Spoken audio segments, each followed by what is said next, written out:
શું તમને ક્યારે એવું ફીલ થયું છે કે સામેવાળા વ્યક્તિ કરતા વધારે ટેલેન્ટ, નોલેજ, સ્કિલ્સ તમારા પાસે છે, છતાં એ વ્યક્તિ એ પોઝિશન ઉપર છે જ્યાં તમારે હોવું જોઈતું હતું? You deserve that please. કારણ કે એ વ્યક્તિ કરતા વધારે નોલેજ, એના કરતા વધારે સ્કિલ્સ અને ટેલેન્ટ બધું તમારા પાસે છે, છતાં તમે એ જગ્યાએ કેમ નથી? અને એ બધી વસ્તુ તમારા કરતા ઓછી હોવા છતાં એ વ્યક્તિ ત્યાં એ પોઝિશન ઉપર શું કામ છે?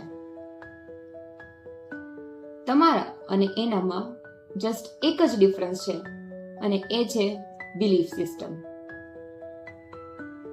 એ વ્યક્તિ પાસે કંઈ ન હોવા છતાં એવું વિચારે છે કે એ વસ્તુ, એ જગ્યા, એ પોઝિશન એ વ્યક્તિ ડિઝર્વ કરે છે. ધેટ્સ વાય એ એક પોઝિશન ઉપર છે.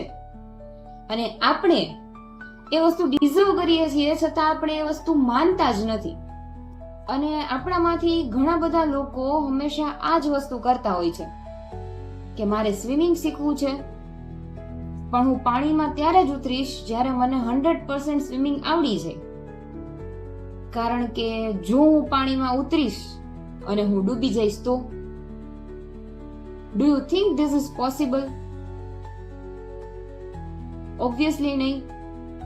કારણ કે પાણીમાં પડ્યા પહેલા કોઈ વ્યક્તિ સ્વિમિંગ કરતા કેમ શીખી શકે?